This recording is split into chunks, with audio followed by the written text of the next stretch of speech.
On est à 435 mètres d'altitude, on est vraiment sur les premières collines des Cévennes. C'est un animal qui ne supporte pas du tout la chaleur et qui a besoin de se rafraîchir en ayant de l'eau ou de la boue. Les arbres nous sont absolument indispensables pour propager leur ombre. Tous les arbres qui ont été plantés sur le reste de la clôture sont avec un goutte à goutte qui est relié directement au réseau d'eau. Le tanin de l'écorce les attire énormément et ils ont plutôt tendance à les grignoter comme le font les chèvres. On ne roulera jamais en Porsche Cayenne, c'est pas grave. c'est pas la recherche du tout. Par contre, encore une fois, je crois que je serai très contente quand je verrai les arbres vraiment grandir et qu'ils ont tous la taille de ce cerisier-là. Donc à toutes les personnes qui ont envie de planter des arbres, il faut le faire. Bonjour à tous, aujourd'hui on continue notre série thématique sur l'agroforesterie avec le projet européen Agroforestry for Europe. Je vous emmène sur une ferme qui s'appelle le Mas d'Elfray, située non loin d'Alès, dans le département du Gard. On va y rencontrer Audrey Burban qui travaille avec son collègue Nicolas Villain. Ils font tous deux de l'élevage porcin en plein air intégral, sous bois de chêne et de châtaignier. C'est parti, bon visionnage! Je m'appelle Audrey Burban, on travaille à deux sur cette ferme qui s'appelle le Mas d'Elfray, donc mon compagnon et moi-même. On est arrivé ici, c'était pas du tout une ferme, hein, c'était une maison qui était plus ou moins une résidence secondaire. On a clôturé 6 hectares à peu près de bois. Alors il y a sur les 6 hectares de bois tout en bas du terrain, c'est du chêne vert, du châtaignier, on a tous nos cochons à l'engraissement et on a 5000 m² ici plutôt en hauteur et à côté de la maison sur ce qui était autrefois donc un vignoble qui est plutôt maintenant une prairie. Quand il n'y a pas de cochons, l'herbe repousse, mais enfin quand il y a des cochons, on voit bien que c'est comme Attila, il n'y a pas grand chose qui résiste. Donc le Mas d'Elfray, on est vraiment sur le piémont cévenol, on est à 435 mètres d'altitude, on est vraiment sur les premières collines des Cévennes, ça monte beaucoup plus haut derrière nous et on a une très belle vue sur tout le bassin alésien, sur le mont Ventoux. On est à une altitude qui nous paraît déjà raisonnable, c'est-à-dire qu'on a une très belle vue et on est un peu en hauteur, mais on n'a pas les frimas qu'ont nos collègues lozériens sur le mont Tegual ou sur le mont Lozère. On a déjà suffisamment de pente pour que les cochons fassent du muscle, on a suffisamment d'arbres pour avoir de l'ombre l'été, parce qu'on reste dans le Gard sur un climat qui est très chaud l'été, et nous on est plein sud, donc on en souffre vraiment. C'est une donnée importante en fait, notamment sur l'élevage de cochons, parce que c'est un animal qui ne supporte pas du tout la chaleur et qui a besoin de se rafraîchir en ayant de l'eau ou de la boue, chose qu'on lui procure en récupérant un maximum d'eau de toiture de bâtiments, mais comme ils sont en plein air, il y a très peu de bâtiments. Mais il faut savoir que l'été, dès qu'on dépasse les 30 degrés, le cochon ne se sent pas forcément très bien. Il bouge plus, il se terre dans le sol, il attend que ça passe. Et en fin de journée, on se doit de les arroser pour faire redescendre la température. Sinon ils ne se porteraient pas bien du tout. Sur des tout petits, ça peut même aller jusqu'au décès. Donc c'est vraiment à surveiller. Donc les arbres nous sont absolument indispensables pour propager leur ombre. Même si en plein été, sous la forêt de chêne vert, il fait quand même plus de 30 degrés, c'est compliqué pour les cochons.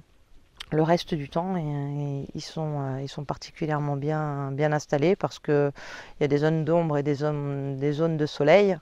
Donc l'hiver, on les voit lézarder au soleil. Dès qu'il y a un rocher qui prend le soleil, ils sont contre le rocher pour avoir encore plus chaud. Mais le froid ne les dérange pas du tout en revanche. On a également quelques mètres carrés en bas avec un verger dans lequel on a installé des poules. D'abord pour qu'elles aient de l'ombre d'une part, qu'elles puissent bénéficier des fruits qui vont tomber qu'on n'aurait pas ramassés, et pour qu'en retour elles mangent les larves des parasites, éventuellement des fruitiers. Donc elles sont bien installées à l'ombre elles aussi. Bon, il y a beaucoup d'oliviers, mais elles ont aussi des pruniers, des poiriers, des pommiers, cognaciers et des châtaigniers. Donc elle picore à longueur de journée ce qu'elle trouve dans le sol et ce qui tombe des arbres. Et on a, pour compléter le tout, on a 2 chèvres là-haut qui devaient nous aider à débroussailler au départ et qui en fait ont bouffé tout ce qu'on ne voulait pas qu'elles mangent et qui ont rechigné à débroussailler quand on a préparé tous les parcs des cochons. Donc elles ont leur parc à elles maintenant et on les nourrit, on les nourrit de foin et de mûrier platane quand arrive la saison. Si on n'a pas tout coupé nous-mêmes, le voisin arrive avec ses branches à lui. Il est bien content de s'en débarrasser auprès des chèvres. Il trouve que c'est super utile. Voilà. Bon, les 2 chèvres, finalement, elles font plus pour le décor et pour l'accueil des visiteurs quand on est sur des journées d'accueil qu'autre chose, parce qu'elles sont juste là pour faire joli. Tout le long des clôtures électriques, on a reculé le fil électrique en fait et on a planté 70 arbustes avec agrouf. On les a protégés derrière le fil électrique parce que agrouf nous préconisait des solutions comme des grillages ou faire des îlots au milieu des parcs à cochons, protégés de façon différente. Et nous d'expérience, la seule chose qui empêche le cochon d'aller où que ce soit, c'est l'électricité. Pour le reste, on peut mettre un gros pont en béton autour ou du grillage. À un moment donné, ils vont l'arracher, ils vont le retourner, le pousser, et l'arbre, il ne survivra pas. Donc tout ce qui est derrière les piquets jaunes, là, ce sont des petits arbres qui ont été plantés. Il y a plusieurs essences. Donc il y a le mûrier platane qui est un arbre fourrager par excellence, qui au mois de septembre-octobre, on la demande à être taillé très court. Il a l'avantage de repousser très très vite.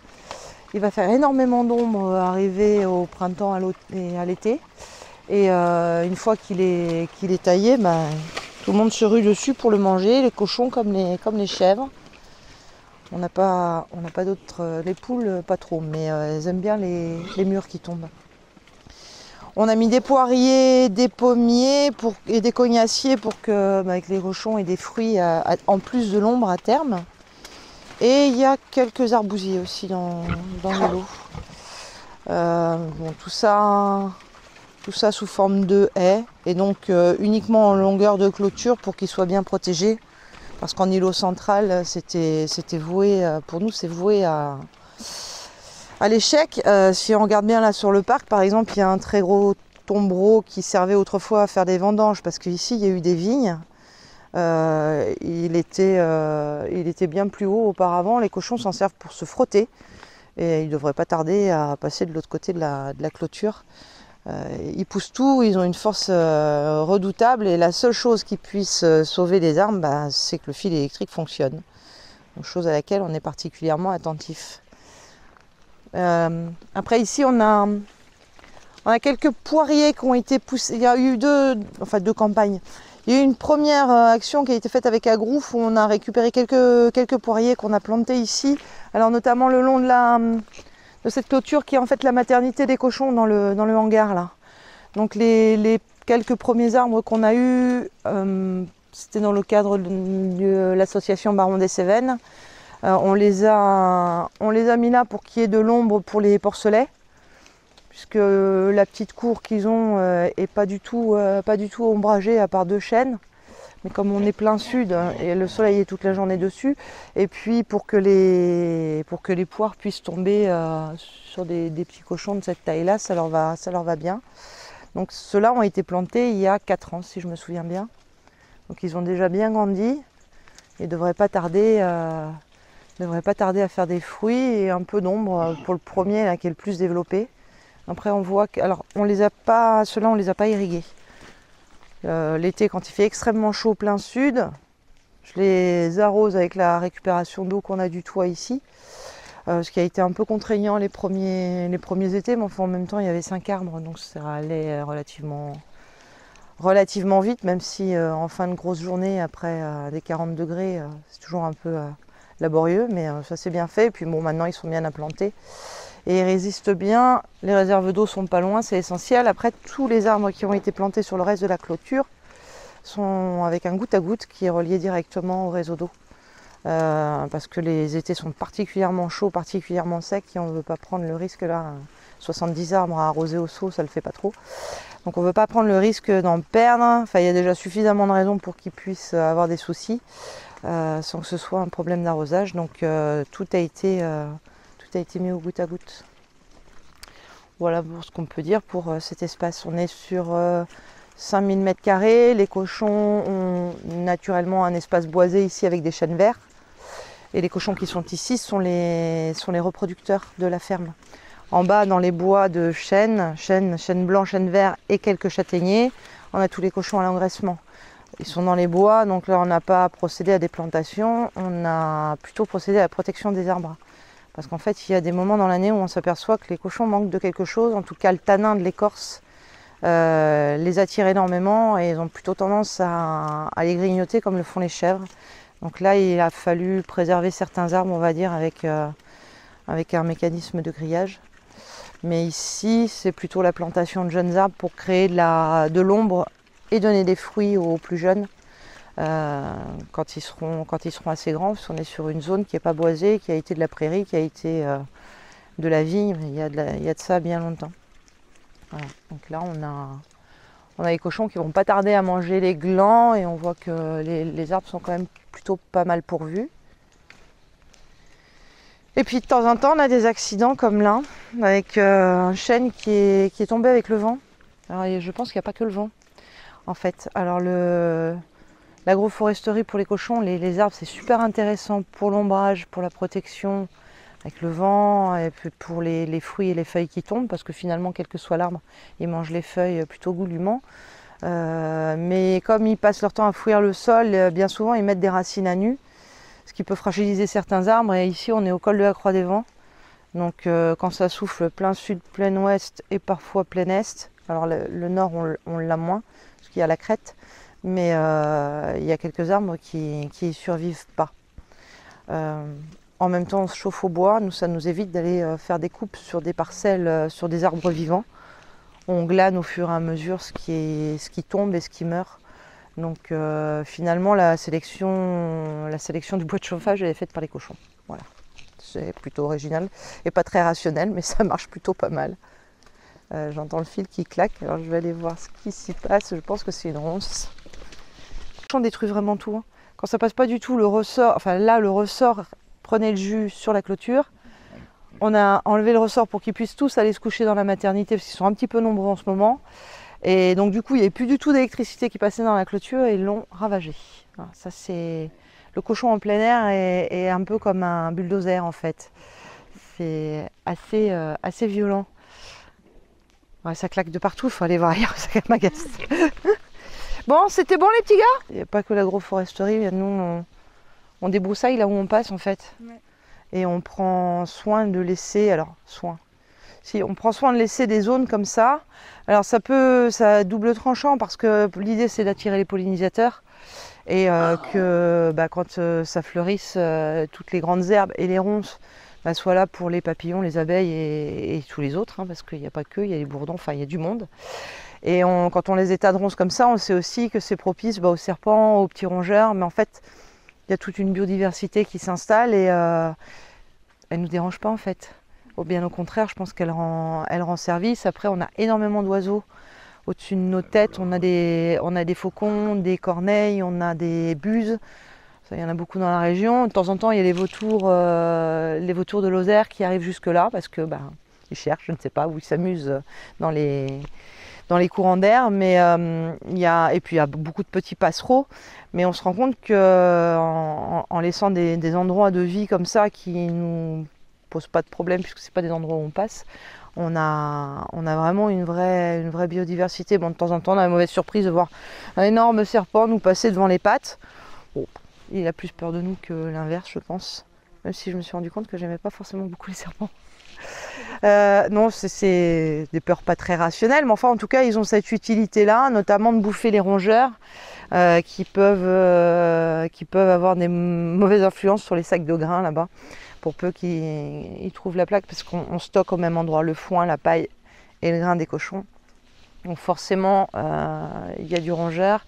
et ben, d'avoir des planques avec des serpents ou d'attirer les oiseaux, les rapaces, ça aide quand même pas mal le boulot des chats de la ferme, qui déjà en chopent quelques-uns.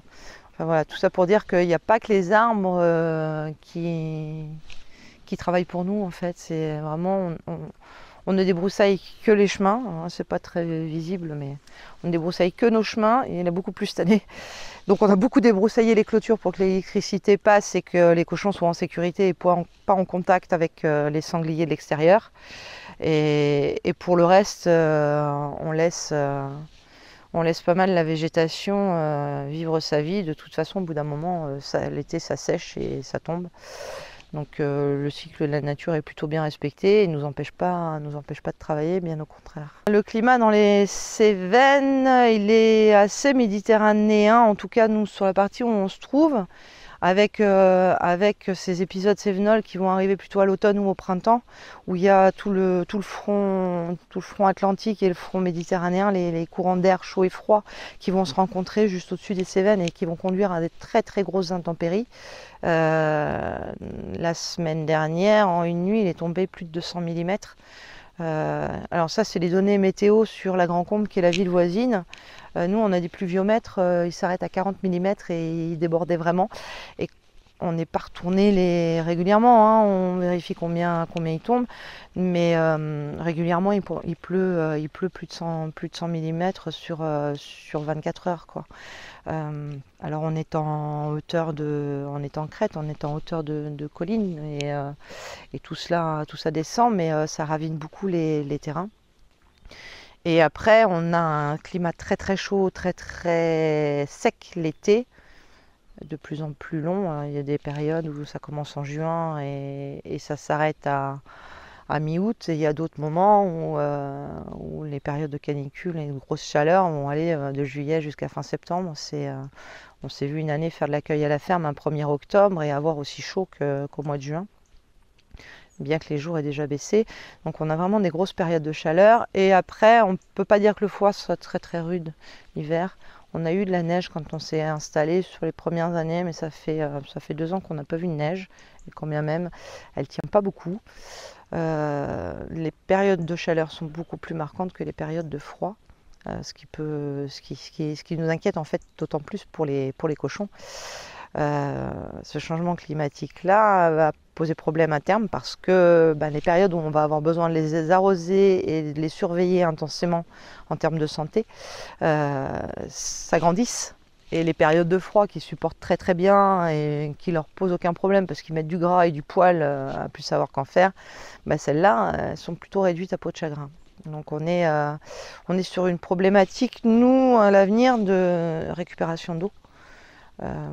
Parce qu'il en tombe beaucoup, très très vite et pas très souvent. Donc il va falloir qu'on s'équipe en citernes souples pour pouvoir créer un réseau parallèle d'arrosage. Pour arroser les cochons l'été quand il fait extrêmement chaud, parce qu'on sait très bien qu'à terme on risque d'avoir les mêmes problèmes qu'il y a aujourd'hui dans les Pyrénées-Orientales, qui ont des gros soucis d'accès à l'eau et de restriction d'utilisation, parce qu'il y a des périodes de sécheresse et hivernale et estivale. On n'a pas beaucoup de stockage d'eau, on a des cuves au niveau du laboratoire et de la boutique ainsi que de la maison. On est sur 6 mètres cubes, ce qui n'est pas énorme, et on a 3 mètres cubes directement sur le bâtiment des cochons ici, qui est la maternité. Après, toutes les cabanes des cochons sont des cabanes arrondies, donc c'est vraiment des abris. C'est pas un bâtiment en tant que tel, et là c'est dispersé dans les bois, donc c'est pas l'objectif premier n'était pas du tout de récupérer l'eau, et encore moins dans la forêt, mais on se rend compte qu'en fait ce seul et unique bâtiment déjà qui était existant quand on est arrivé nous permet d'arroser tous les cochons à la reproduction l'été pour le moment, avec 3 cuves de 1000 mètres, oui c'est ça, 1000 mètres cubes. Après, c'est 1 mètre cube, c'est 1000 litres d'eau. Donc ces 3000 litres d'eau nous permettent de voir l'été passer, mais on pense qu'il va en falloir plus en fait. Et il faudra s'équiper plus sérieusement. Pour tous les cochons qui sont à l'engraissement, c'est-à-dire à peu près 70 animaux, entre 70 et 80, on est sur le réseau d'eau courante. Et donc pour l'instant, on fait en sorte de l'utiliser en fin de journée quand il y a moins d'évapotranspiration. Mais malgré ça, on essaye d'arroser les cochons toujours au même endroit pour que des bauges se créent.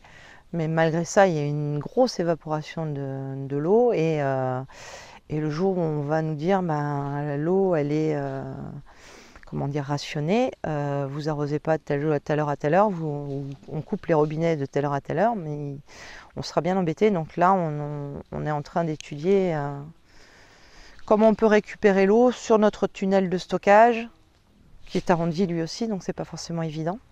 Et le basculer sur une citerne et récupérer l'eau des bâtiments de la maison et du bâtiment de transformation qui sont plus loin, sur des citernes qui pourraient alimenter tous les parcs à l'engraissement. Enfin, il y a 400 mètres de pistes sur lesquelles il faudrait recréer un réseau d'eau pour l'arrosage des cochons.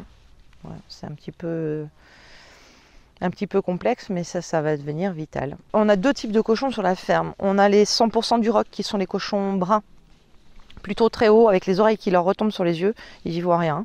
Cochon par nature est myope, mais alors quand il a les oreilles sur les yeux, c'est encore pire. Donc l'ouïe et l'odorat sont très développés.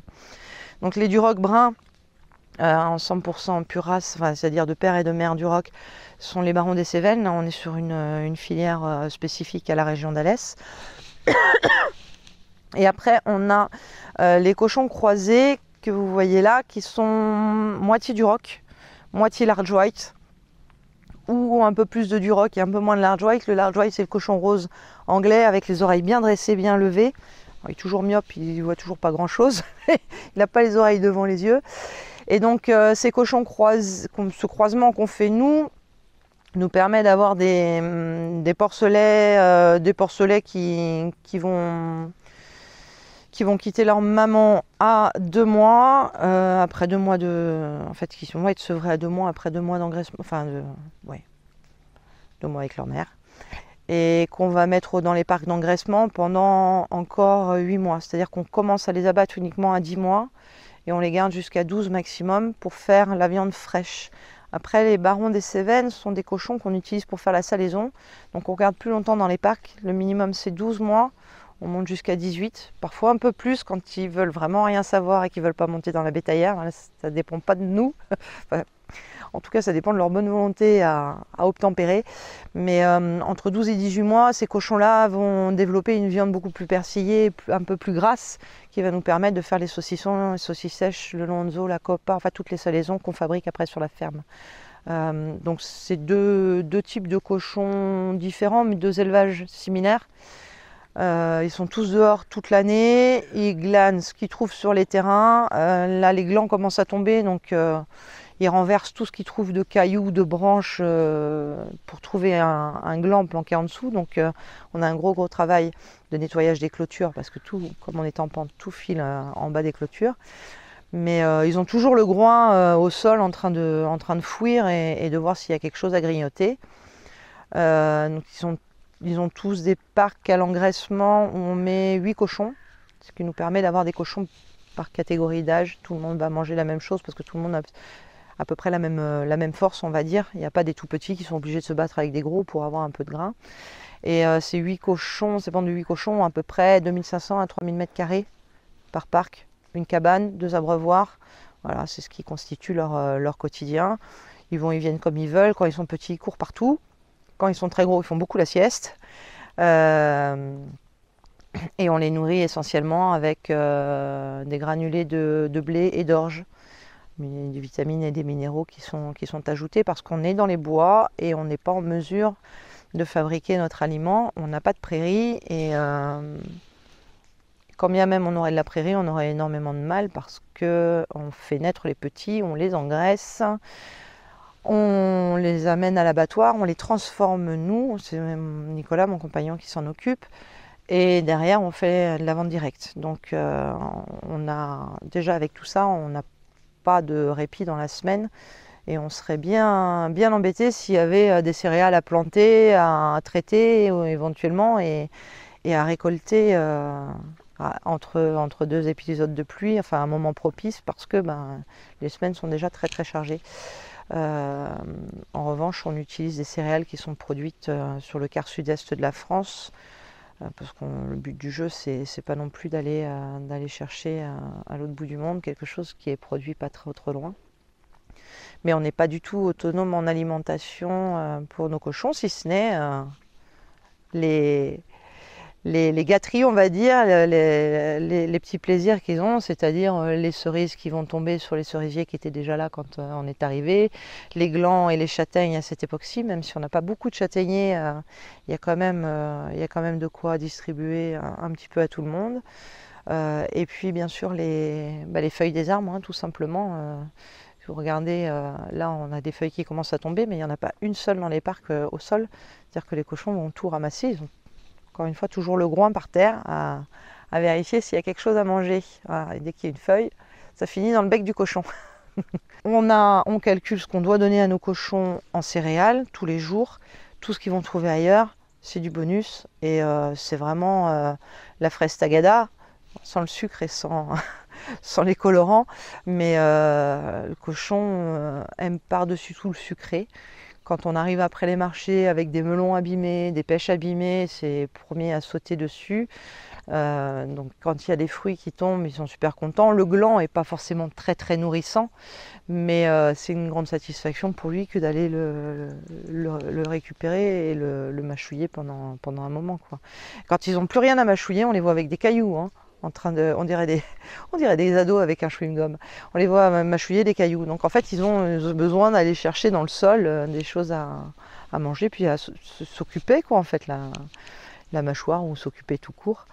Mais c'est la raison pour laquelle même un gland qui n'est pas très nourrissant va leur faire plaisir, quoi.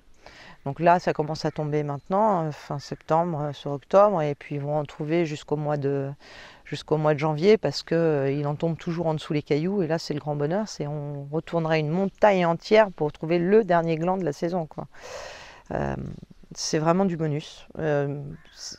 Avec Agrouf, on a essayé, Agrouf a fait des mesures et a regardé en termes d'arbres, ce qui était le plus intéressant pour nourrir nos cochons, notamment les différentes variétés de chênes et de glands qu'il pouvait y avoir. Mais très honnêtement, le cochon, qu'il ait des glands, qu'il ait des coings ou qu'il ait des cerises, pour nous ça va être pareil. Sa ration alimentaire quotidienne, on va la prendre en dehors de ça. Là, on est vraiment dans le pur bien-être, en fait, quand on leur donne les fruits en plus, ou qu'ils les récoltent parce qu'ils tombent dans leur parc, quoi. On a pris le parti de se former pour découper. Alors ça, c'est Nicolas, hein, qui s'y est mis. Pour découper et transformer le cochon alors sur de la viande fraîche. On vend essentiellement, c'est de la viande fraîche et de la salaison. On n'est pas équipé en laboratoire pour la cuisson, et puis c'est pareil, on aurait beaucoup de mal à tout faire à deux. Donc le parti pris, c'est d'avoir un séchoir optimal pour la salaison, des pièces de taille moyenne, des noix de jambon, des échines, des filets, et toute la découpe avant ça a été faite par Nicolas, après observation des bouchers qui ont pu travailler avec nous, et par des formations en CFPPA. L'objectif, c'est vraiment de valoriser au mieux le cochon, et aussi, quand on vend le produit fini au client, de savoir exactement lui dire ce qu'il y a derrière ce produit, parce que quand on a commencé et qu'on confiait les carcasses à des personnes qui le faisaient pour nous, qui sont plutôt ou des grossistes ou des gros artisans, on était assez éberlués de voir la quantité de gras qu'il pouvait y avoir dans une saucisse, les colorants, les conservateurs qui pouvaient apparaître sur l'étiquette alors qu'on n'en voulait pas. On élève nos cochons le plus naturellement possible, et le plus simplement possible. C'est pas pour retrouver des nitrites ou des quelque chose dedans. Donc on a petit à petit fait en sorte de pouvoir transformer à la ferme les cochons qu'on fait grandir et qu'on fait grossir avec patience, et pour que la viande soit la meilleure possible. Tout est passé en vente directe. On vend alors essentiellement sur les marchés aux consommateurs au détail, hein. Après, dans la mesure où on est deux, on est relativement souple aussi parce qu'on est de petite taille, alors on ne peut pas fournir de grosses quantités. En revanche, on peut faire du sur-mesure aux personnes qui nous le demandent et on travaille avec quelques restaurateurs qui sont comme nous, à petite échelle, qui travaillent à 2, 3, qui n'ont pas beaucoup de couverts dans leur restaurant et qui privilégient les produits ultra locaux et ultra frais parce qu'on est en mesure de les servir en fait toutes les semaines et de leur servir quelque chose de différent toutes les semaines aussi. Ce qui est des personnes qui aiment changer leur carte, qui aiment travailler avec ce qu'il y a. Si cette semaine je veux telle pièce mais qu'il n'y a pas et on lui propose telle autre pièce, finalement ils changent assez facilement parce qu'ils sont capables de tout travailler et comme ça à l'envie et spontanément. Il n'y a pas de... On ne travaille pas en circuit de magasins de producteurs parce qu'on est on est très très juste en termes de marge en fait. Comme on est encore une fois tout petit et qu'on travaille à deux, on n'a pas du tout d'économie d'échelle. Et le peu de marge qui sort de notre travail, en fait, on le récupère parce qu'on fait de la vente directe. Si on passait par un intermédiaire, même un magasin de producteurs, la marge elle disparaîtrait directement ou les prix seraient beaucoup trop élevés pour que les consommateurs aient envie d'acheter nos produits tout simplement. On travaille aussi avec un système d'AMAP, enfin de paniers de citoyens qui sont regroupés pour avoir des bons produits locaux par période. Enfin, pas mal de modes de vente différents, mais toujours en vente directe. Et toujours en expliquant aux gens comment on fait, en les recevant sur la ferme, parce qu'on a adhéré au réseau Bienvenue à la ferme, et puis on a un cadre qui s'y prête énormément, donc on essaye de plus en plus de développer les repas avec les visites à la ferme pour que, soit pour que les gens découvrent le lieu et la façon dont on travaille, voient vraiment ce qu'on fait et retrouvent les produits ensuite sur le marché parce qu'ils ont trouvé que la démarche était intéressante, soit parce que des clients qu'on a sur le marché finalement se disent qu'il y a une vraie différence entre la viande qu'on leur propose et ce qu'on leur propose à côté et veulent comprendre pourquoi et viennent voir et constatent qu'effectivement la viande elle tombe pas comme ça toute seule dans l'assiette et qu'il y a un petit peu de travail derrière et ils sont super contents de voir comment ça se passe, comment se comportent les cochons et de voir que finalement quand on parle de bien-être animal c'est pas juste une phrase ou un élément de langage, c'est une réalité au quotidien en fait. Et ça c'est ce qui est le plus important pour nous. Donc à l'avenir je pense qu'on développera, enfin en tout cas on va essayer de développer de plus en plus tout ce qui est visite de ferme et repas sur la ferme parce que c'est une démonstration par l'exemple qui vaut toutes les explications en fait.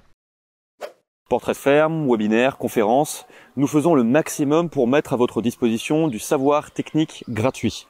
Mais pour aller plus loin, vous pouvez aussi consulter nos formations finançables Vivea où vous retrouverez tous nos experts. Pour en savoir plus, cliquez sur le lien en description. Bonne vidéo. Les marchés qu'on fait sont ultra locaux, hein. On est donc au Salle du Gardon. On a un marché le samedi matin à la Grand-Combe, qui est le village d'à côté. Et après, on a le marché d'Alès, qui est donc à 20 minutes de chez nous et qui est la grosse ville, on va dire, à côté, sur lequel on fait 3 marchés, les vendredis, les samedis et le lundi. Donc le samedi, c'est 2 marchés, on fait 2 équipes de 1 assez souvent, hein. Mais notamment pour le marché du samedi. Et globalement, je pense qu'à peu près 80% du chiffre d'affaires est fait sur les marchés. Et les 20% restants sont les restaurateurs, les repas sur la ferme et les distributions en AMAP. Et la vente à la ferme aussi, parce qu'on a développé une petite boutique pour les gens qui passent par là, alors notamment l'été en fait. Dès que les beaux jours arrivent, les gens, quand ils nous commandent de la viande, préfèrent venir la chercher ici que sur le marché en ville. Et ça leur permet de découvrir aussi l'élevage, donc c'est plutôt pas mal. Mais le plus gros du chiffre d'affaires est réalisé sur les marchés. Quand on a développé le projet, on voulait travailler en bio. On a été bloqué par 2 points, notamment, alors comme on n'est pas du tout autonome en aliments, acheter de la céréale bio pour les cochons, c'est quasiment le double du prix du conventionnel local. garantie sans OGM, ce qui est pour nous le minimum requis. Mais alors si on commençait à les nourrir en bio, le coût de revient serait relativement astronomique. Et puis il y a les porcelets aussi. Dans la mesure où on a commencé par uniquement l'engraissement et qu'on fait naître qu'une partie de nos porcelets, l'autre partie étant achetée à un éleveur en Lozère qui travaille très bien et qui nous permet d'avoir des petits l'hiver, parce que notre maternité n'est pas vraiment optimum pour l'hiver. Si on avait voulu travailler en bio, il aurait fallu faire des 6-8 heures de route pour aller trouver des porcelets un peu plus haut en France, parce que les élevages bio ici, il n'y en a pas. On trouve qu'aller faire 6 à 8 heures de route pour avoir un porcelet bio, c'est pas très cool pour le porcelet déjà, et il quitte sa mère et il quitte son lieu de vie d'un coup d'un seul pour aller dans une bétaillère, c'est pas formidable. On parle pas de l'empreinte carbone qui est pas géniale non plus, alors que en étant pas bio, on en fait naître une partie ici, une autre partie naît en Lozère à moins de 2 heures de route. On est déjà un peu plus logique, et en fait en termes, moi je trouve, d'écologie, on va dire, et d'environnement. Et puis on fait que de la vente directe, donc on n'ouvre pas une Biocop, on n'a pas besoin de ce label. En fait, nos clients, on leur explique comment on travaille et on leur montre comment on travaille.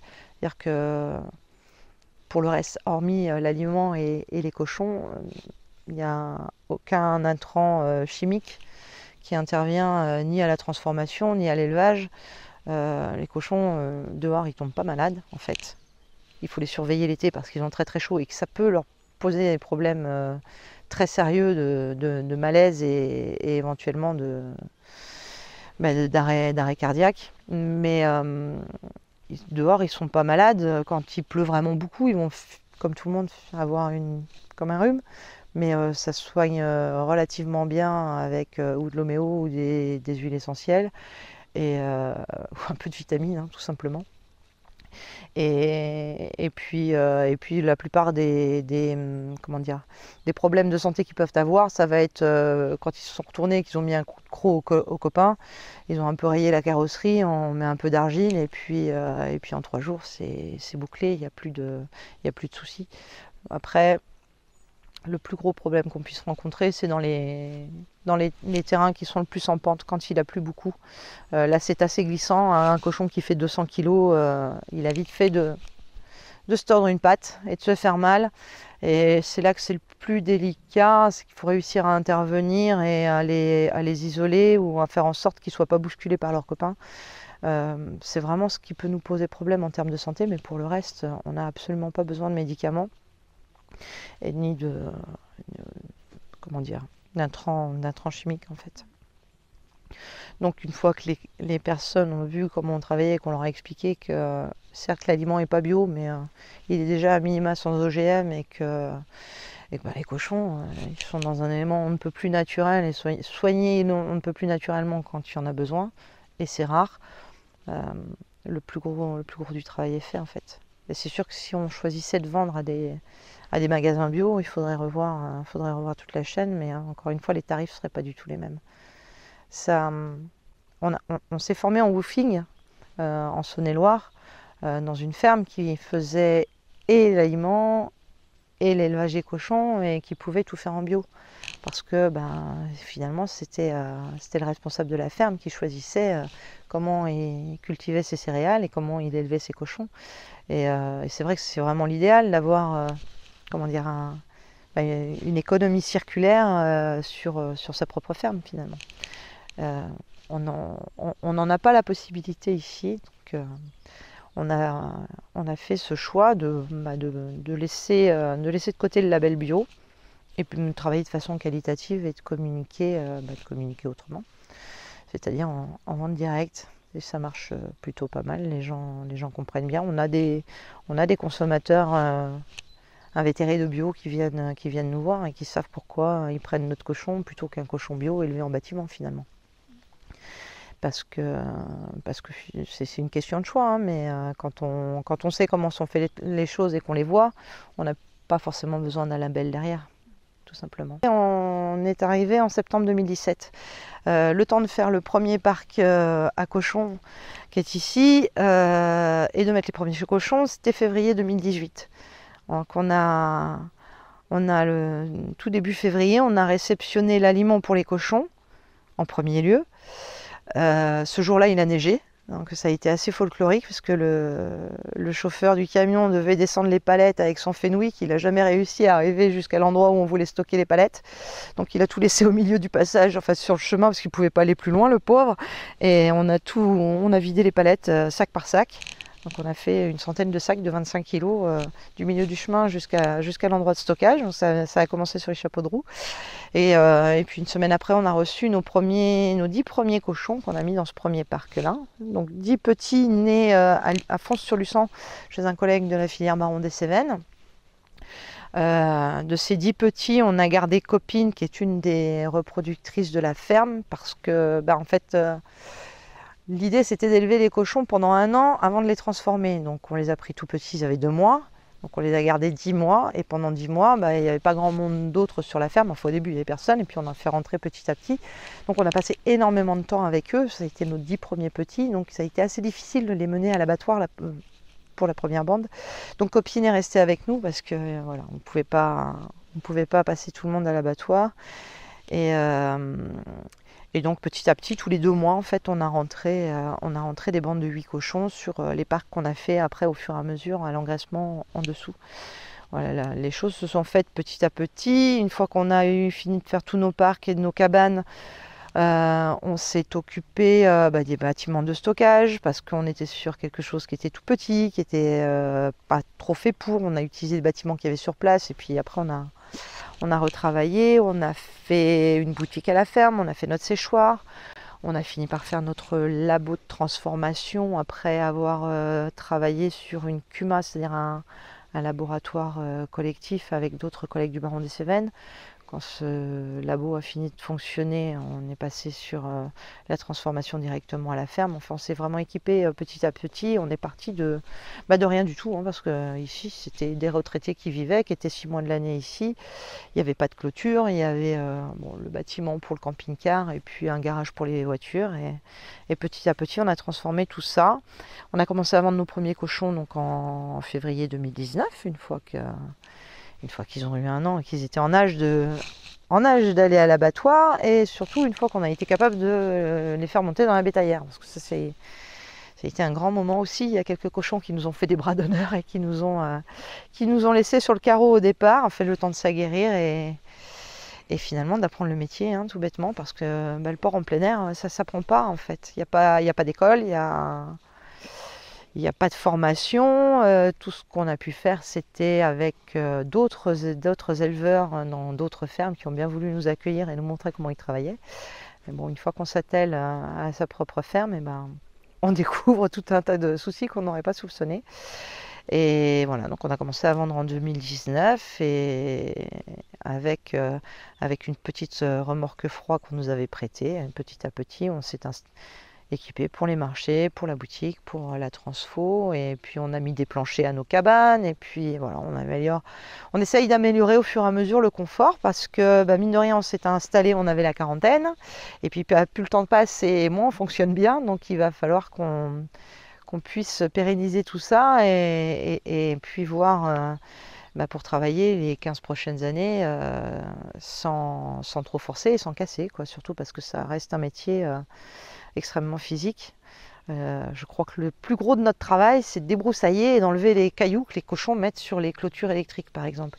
Donc c'est pas bon, sans parler de tout ce qui casse et qu'il faut réparer, sans parler de la bétaillère qu'il faut aller mettre dans les bois qui sont sur des chemins qui sont toutes guingois ou qui sont ravinés par les très fortes pluies. Enfin, il arrive tout un tas de trucs dans nos journées, dans nos semaines, les unes après les autres, qui mettent le corps à rude épreuve.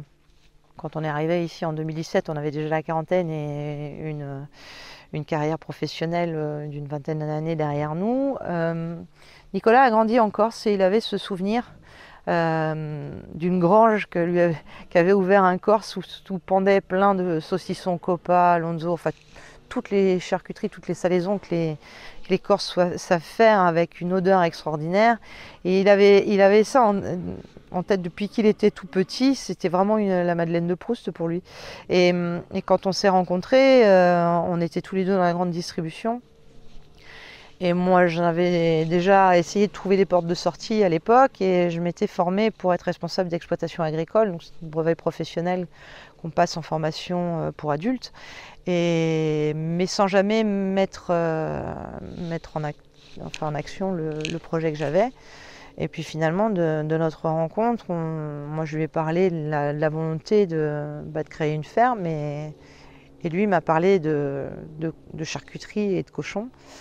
Moi, j'étais pas loin d'être végétarienne, ça m'a fait un peu bizarre. Et finalement, en y réfléchissant bien, pour moi, l'idée, elle avait du sens parce que précisément, j'ai plus trop envie de manger de viande de l'agro-industrie, de pauvres bestioles incarcérées, malades, maltraitées, avec des employés maltraités aussi. Et finalement, produire de la viande de qualité, ça, pour moi, ça a un sens. Et parler de bien-être animal, ça en a vraiment.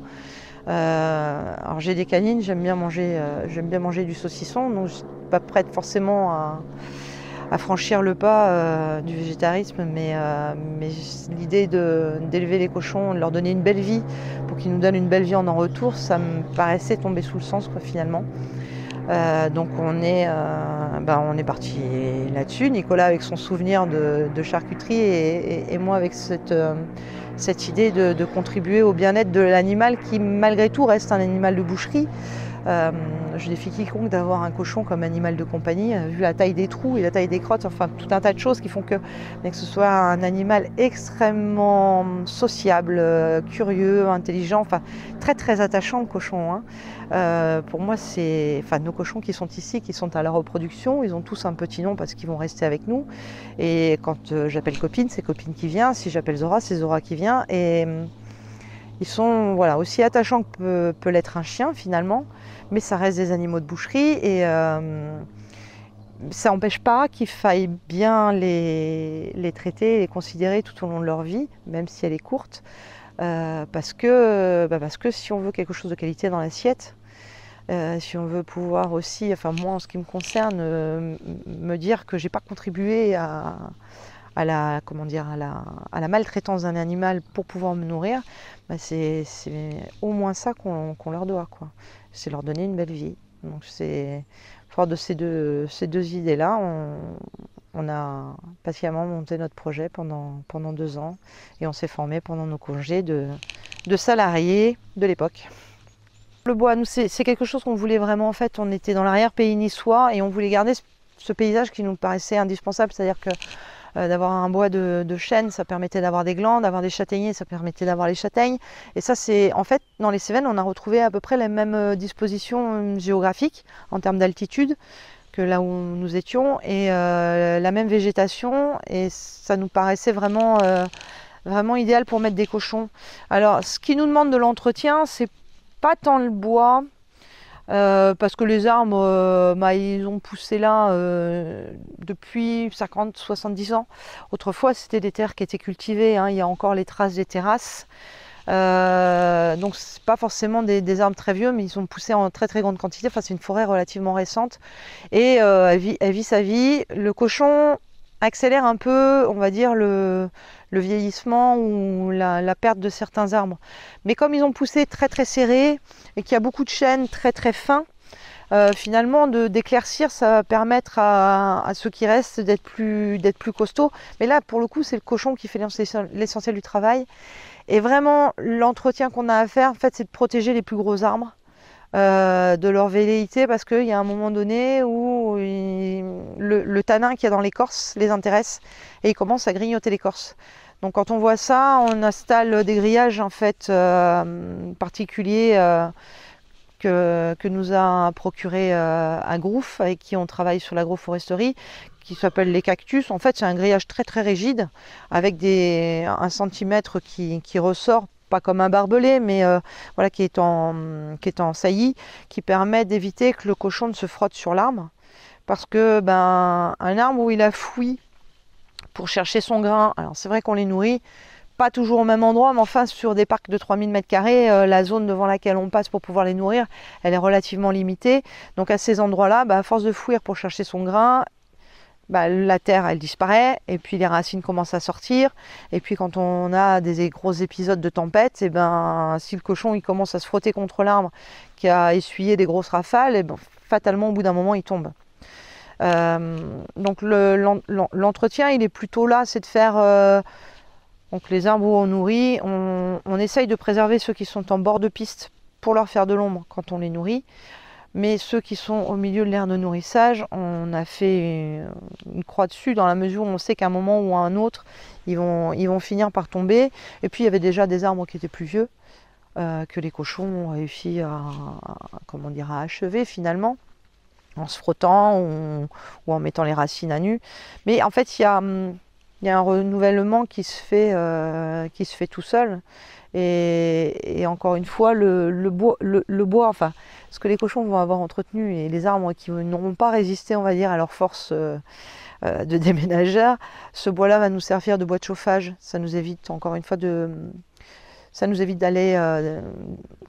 couper toute une parcelle d'arbres en bonne santé et qui constituent toute une forêt. Finalement, on va chercher les arbres morts dans les différents parcs au fur et à mesure qu'il n'y a plus de cochons dedans, parce qu'aller tronçonner un arbre quand vous avez 8 cochons derrière qui vous mâchouillent les lacets et qui vous tirent la veste pour savoir ce que c'est pas forcément très sécurisant.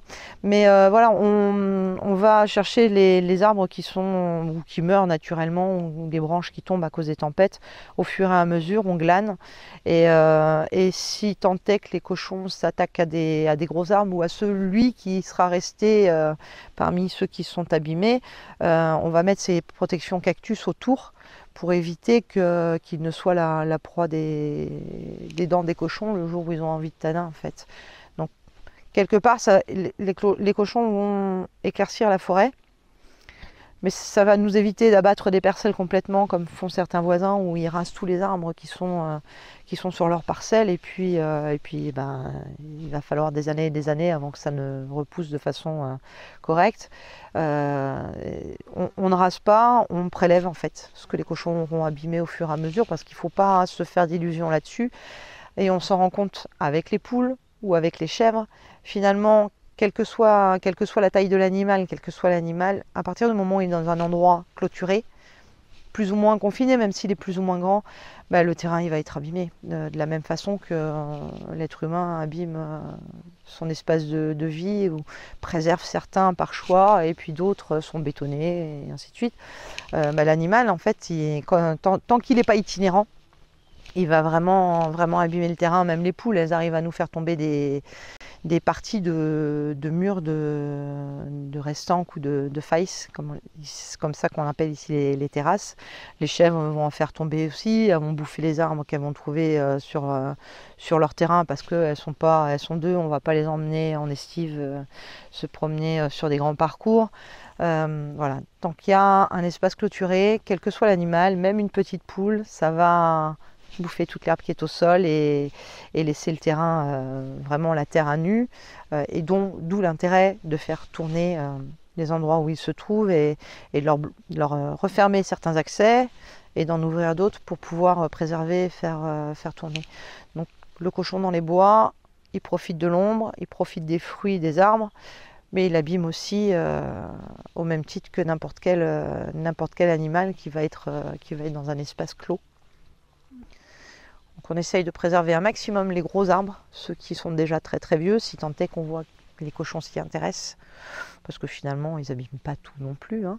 Mais c'est vrai que tous les petits chênes très fins qui ont poussé tordus, qui essayent de trouver la lumière au milieu des gros, ceux-là ont peu de chances de résister, et en même temps ils empêchent aussi les autres autour de prendre la lumière. Donc dans l'immédiat, on voit qu'il y a une sélection naturelle, un peu plus que naturelle, d'engagée par les cochons, mais ça porte pas préjudice à l'ensemble. Sur les premières semaines d'avril, donc on était vraiment tout juste en termes de plantation pour le printemps, parce que les arbres commençaient à débourrer, mais ça s'est plutôt bien passé. Alors Agrof a travaillé sur un programme européen, et donc nous a mis à disposition 70 arbres plus ou moins grands, enfin des petites tiges.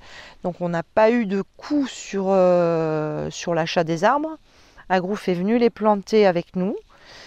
En revanche, on a préparé le terrain avant, c'est-à-dire qu'on a fait venir quelqu'un avec une mini-pelle parce que déjà il fallait avoir le temps de faire tous les trous, et à la main ça prend déjà un certain temps et qu'on n'a pas.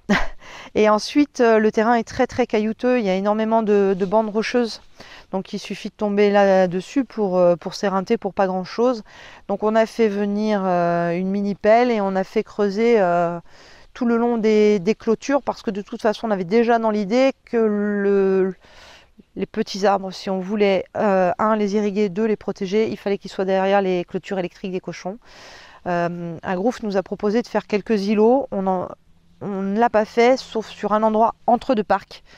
C'est-à-dire qu'il y a un parc, les petits mûriers platanes, et un autre parc de l'autre côté, donc ils sont entre 2 fils électriques. Pour tous les autres, ils sont le long du grillage de la clôture, parce qu'on a pu constater qu'ils ont une force herculéenne, et s'il y a un truc pour se frotter, on se frotte, que ce soit un grillage, que ce soit un plot en béton, enfin, quelle qu'était la solution proposée par Agrouf, elle ne nous paraissait pas viable à terme. On a trop vu les cochons réussir à déplacer des trucs faramineux, y compris des bétaillères qu'on avait mis dans le parc pour pouvoir les habituer. On les a retrouvés à 10 mètres plus bas, et une bétaillère c'est déjà 500 kg, quoi. Bon, il y a des roues, ça aide, mais leurs cabanes, ils sont capables de les déplacer. Donc par contre l'électricité, ils la craignent énormément. Donc on n'a pas été très joueurs sur ce coup-là. On a vraiment assuré la plantation en mettant tout le long des clôtures. Donc on a fait venir cette mini-pelle, et on avait déjà pas mal de tuyaux de goutte à goutte. Donc on a complété par l'achat des raccords, de quelques tuyaux et de quelques goutteurs. On a paillé aussi tous les jeunes arbres. Alors là, il n'y a plus besoin de paillage parce que l'herbe a poussé. Mais dans un premier temps, en avril, on a paillé avec toutes les bottes de paille qu'on avait, qui étaient abîmées et qu'on ne pouvait pas laisser aux cochons parce qu'elles avaient pris en partie l'eau. Donc ça, c'est une opération qui ne nous a pas coûté très très cher, hormis la prestation de mini-pelle. Mais le fait de travailler avec une association en agroforesterie nous a permis d'avoir vraiment des arbres de qualité, d'avoir des essences qui ont été sélectionnées parce que précisément Agrouf avait étudié les qualités nutritionnelles des fruits qu'elles pouvaient donner. Et puis on a eu la très très bonne surprise finalement, en protégeant tout le monde derrière les fils électriques, c'est-à-dire en prenant 1 mètre de bande en plus aux cochons sur leur parc, de voir les cerisiers pousser aussi finalement. Donc nos 2 gros cerisiers ont donné plein de rejets. Je ne suis pas sûre de la qualité des cerises. En revanche, ce qui est certain, c'est que quand ces arbres-là s'éteindront, il y en a d'autres qui prendront le relais. Et puis on aura toujours la possibilité de les conduire en buisson pour permettre de faire un petit peu plus d'ombre que ce qui était prévu au départ. Donc on est très très content d'avoir pris le temps de faire ça. Parce qu'il y avait tout le dossier à monter, même si c'est Agrouf qui a fait le plus gros du travail. Il y avait quand même pas mal d'échanges à faire pour être sûr de là où on allait. Et on se retrouve avec des essences d'arbres différentes, et puis des arbres qui sont tout petits pour le moment, mais qui en 4-5 ans commencent à déjà avoir une tête sympa, et qui vont pas, dans 10 ans, je pense qu'on sera vraiment satisfait d'avoir fait ça. On le voit, le sol, là où il y a les arbres, est plein d'herbes. Donc pareil, on débroussaille, ça va permettre de pailler, mais ça va permettre aussi de nourrir les cochons, parce que quand on va y être à travailler les poignées d'herbes, on va leur donner au fur et à mesure, et ils seront contents. Enfin, globalement, ça n'a pas été un gros coup, loin de là, et c'est une très très grande satisfaction en fait, de pouvoir se dire que certes les cochons détruisent un petit peu dans les bois, mais on a aussi contribué à replanter des essences qui n'étaient pas là forcément au départ, et qui va générer de la vie, parce que mine de rien, le goutte à goutte tout du long, ça amène aussi plein de petites bestioles, et puis ça va amener d'autres végétaux qu'on va pouvoir préserver aussi. Donc c'est plutôt assez intéressant d'une façon générale, et très très satisfaisant de se dire que En participant à ce projet-là, on a vraiment créé quelque chose qui sera de plus en plus intéressant à voir et qu'on va voir évoluer avec le temps. On voit beaucoup les dégâts des cochons, les cailloux qui roulent, la terre qui est mise à nu quand ils sont dans le parc depuis quelques mois, qu'il faut vraiment laisser fermer pendant 3 mois pour que ça repousse. Ça, c'est des choses qu'on voit immédiatement. Là, les arbres, ils vont pousser doucement mais sûrement, et donc on va profiter pendant longtemps de la satisfaction d'avoir participé à ça. Sur la quantité d'arbres qui ont été plantés, on est content de voir qu'ils ont tous bien pris et de voir que là, maintenant, arrivé à l'automne, ils sont juste en train de perdre leurs feuilles, quoi. Donc, a priori, ils ont bien résisté à l'été. On a eu la chance d'avoir un printemps très très pluvieux. C'était vraiment la bonne année pour planter. Ça, c'est-à-dire qu'on a mis le goutte à goutte, mais on s'en est servi vraiment que au plus chaud de l'été. Et les arbres, je pense, ont eu bien le temps de bien s'enraciner et ils ont eu de l'eau à disposition jusqu'à fin juin, quoi. Ça, c'était plutôt pas mal. Et puis le goutte à goutte, c'est pareil, on ne va pas l'actionner non plus tous les jours. On va faire en sorte qu'ils développent leur système racinaire et devenir vraiment en appui uniquement quand on est sur des grosses périodes de canicule, quand on voit que le feuillage commence à flétrir et que vraiment les arbres ne se sentent pas bien, parce que de toute façon en général toute la ligne va être sur le même rythme. On va ouvrir le goutte à goutte pendant 1 heure, 1 heure et demie. Et en fait c'est vraiment une question de surveillance. L'idée c'est pas d'arroser à gogo, c'est pas du tout l'objet, parce qu'il va falloir quand même qu'ils s'adaptent aussi au climat et au terrain dans lequel on les a installés, en fait, hein. Donc c'est vraiment une sécurité pour optimiser en fait l'investissement qui a été fait par Agrouf sur la ferme. Le goutte à goutte, on l'a pas beaucoup allumé si on a les journées chaudes, mais que il y a eu des pluies toutes les semaines, en fait. Même en juillet, et c'est vraiment en août qu'on a eu chaud, mais en juillet, toutes les semaines, il a plu, donc on ne l'a pas allumé le goutte à goutte. On a laissé faire la pluie, ce qui pleuvait suffisait visiblement pour 1 semaine. Et quand vraiment il a fait très chaud la nuit et très chaud dans la journée et qu'il n'y avait plus de pluie, là on l'a allumé. Mais c'est vrai que quand il pleut dans la semaine, il n'y a pas besoin, hein. Mais enfin, l'idée, c'est un peu comme un potager, quoi. Il faut aller voir, en plus d'aller voir les cochons, il faut prendre le temps d'aller voir tous les arbres et de vérifier que, voilà, hein, ça permet de vérifier la clôture aussi au passage et de voir qu'il n'y a pas de cailloux, il n'y a pas de branches, il n'y a pas de ronce qui est poussée et qui fasse une déperdition d'électricité. Mais il faut surveiller très régulièrement. Donc on y est tous les 2-3 jours, hein, sur la clôture.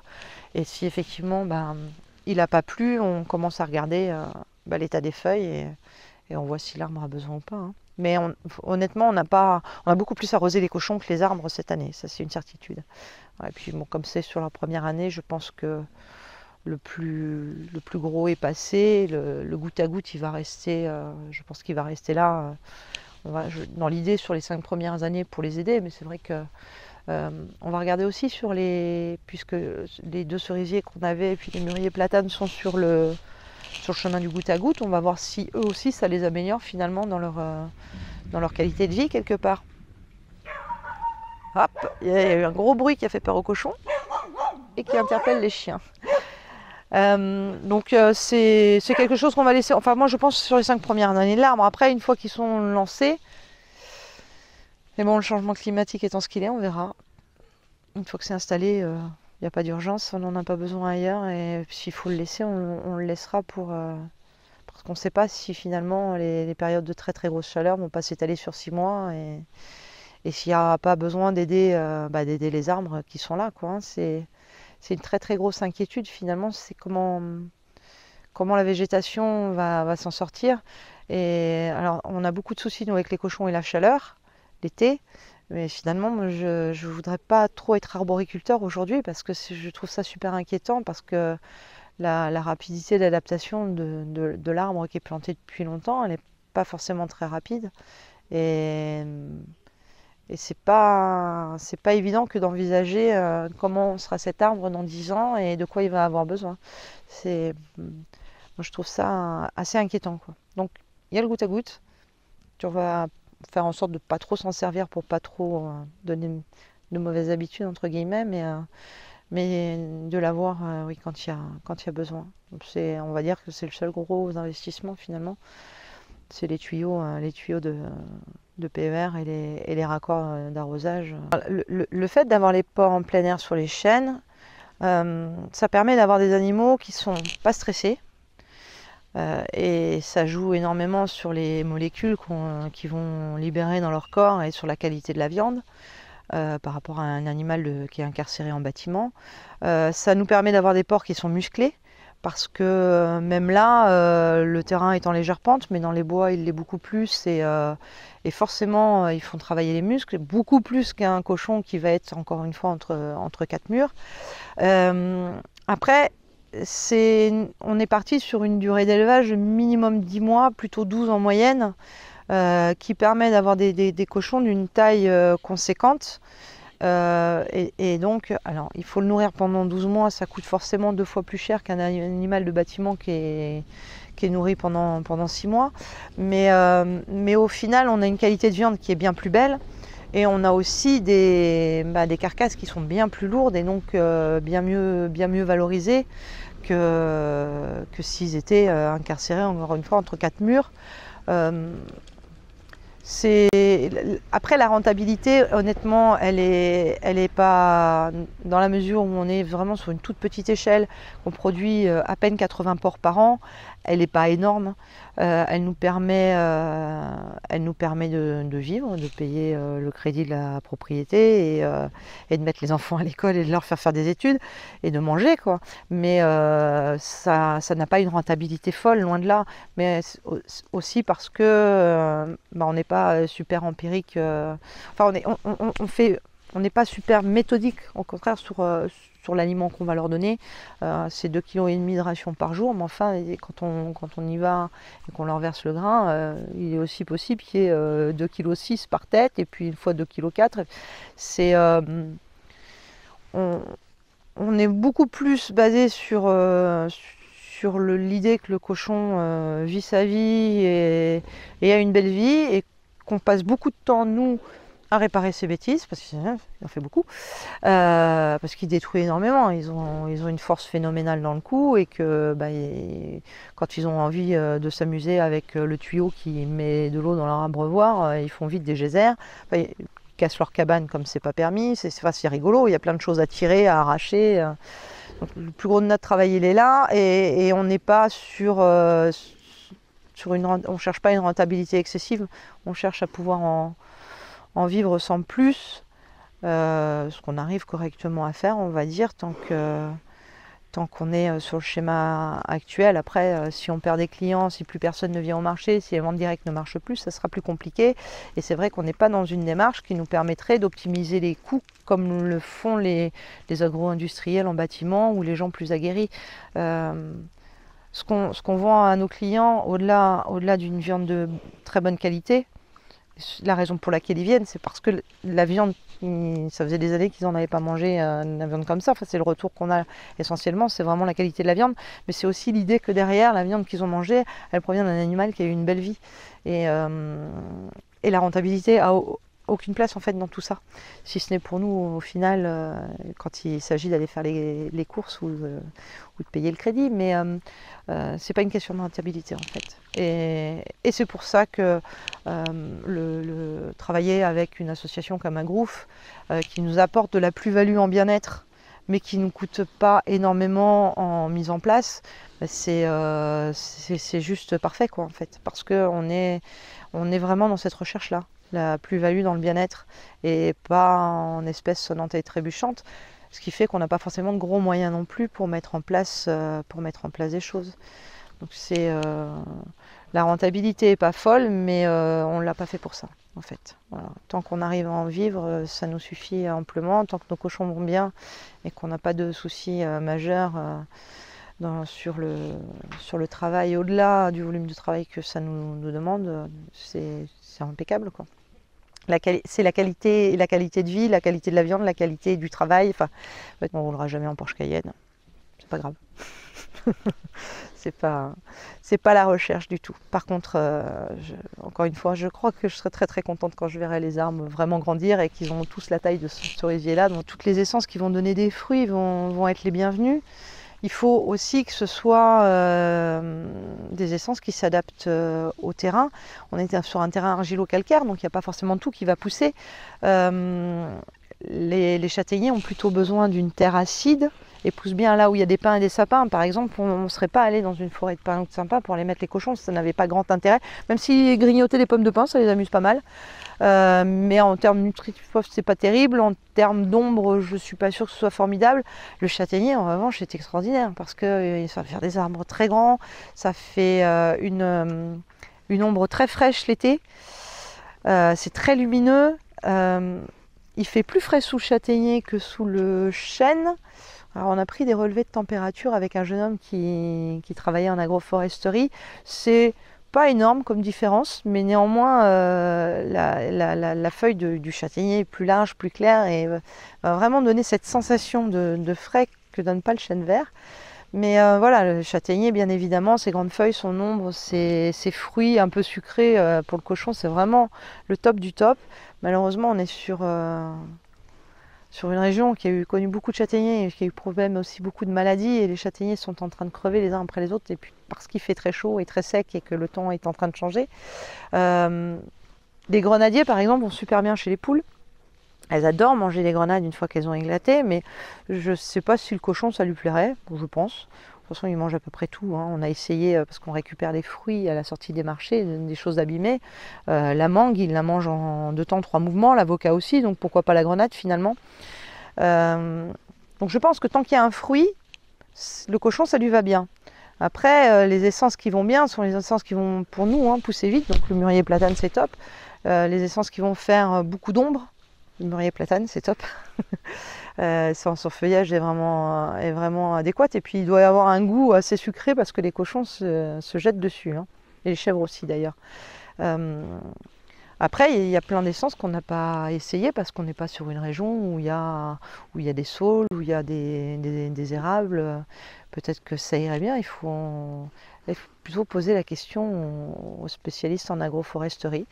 En tout cas, toutes les essences qu'on a nous en Cévennes, sur les terrains calcaires, encore une fois, parce que sur les terrains acides, c'est pas sûr. Bon, enfin, sur le châtaignier, oui, mais toutes les essences qu'on a là sur la ferme, en tout cas, vont très très bien.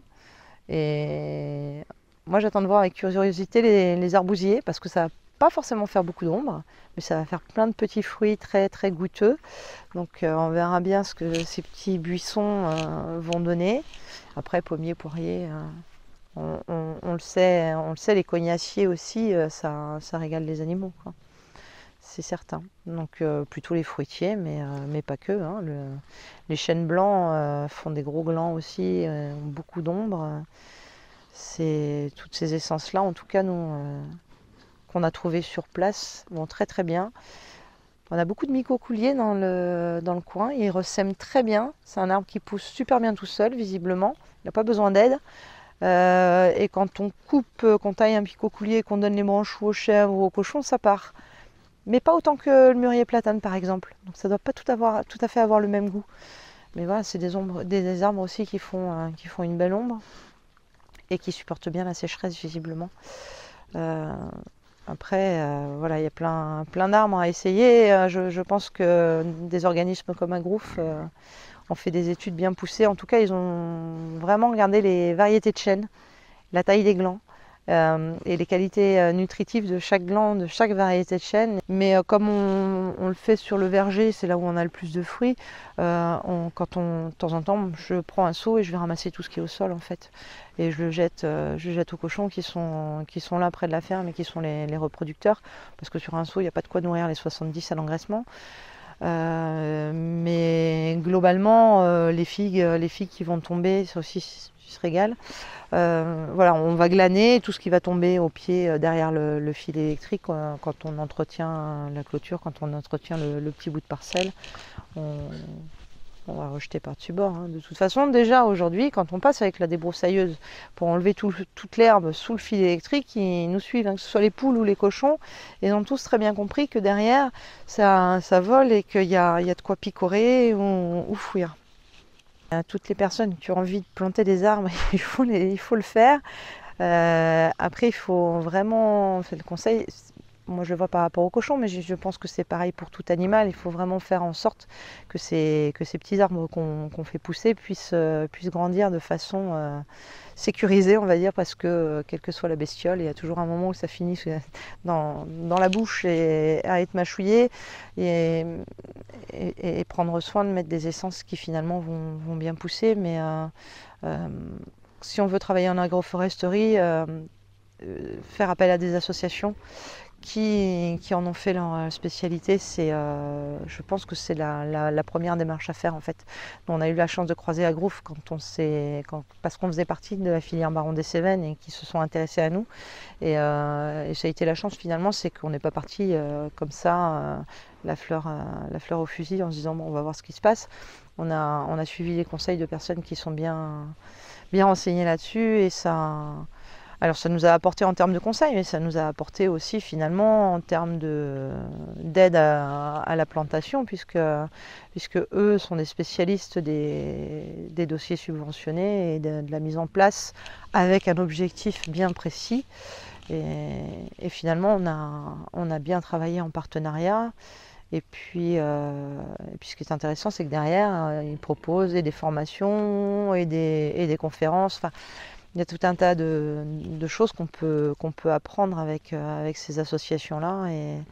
Et je pense qu'en fait, voilà, même si on a une parcelle comme nous, une grosse parcelle de bois, et qu'on met les animaux dedans pour plein de bonnes raisons, d'aller chercher du conseil auprès des ingénieurs en agroforesterie, parce que c'est un métier, c'est beaucoup de compétences et ça aide plutôt bien pour le conseil, pour l'aspect économique aussi. En fait, on le voit, hein, le sol est vraiment nu parce qu'elles ont enlevé tout ce qui était d'herbe. Tout ce qui est vert derrière, c'est des trucs qu'elles ne mangent pas. Les ronces, elles ne vont pas les manger, donc il va falloir qu'on débroussaille dans pas longtemps. Et la poule, comme le cochon, hein, elle est toute petite, elle est toute légère, mais elle va enlever tout ce qui est sur le sol qu'elle aime manger. Que ce soit l'herbe ou la racine de l'herbe ou la graine. Et après, elle trouve des petits vers, elle trouve plein de choses. Les prunes cet été, les grenades qui vont pas tarder à tomber. Bon, les olives, ça c'est encore autre chose, personne ne les mange crues, mais elles ont, il y a pommier, cognacier, enfin elles trouvent vraiment. Et puis il y a plein de murs de terrasse, il y a plein de serpents qui passent, donc elles chopent les orvets, elles chopent tout ce qui passe quoi. Les poules dehors, c'est les plus heureuses. Alors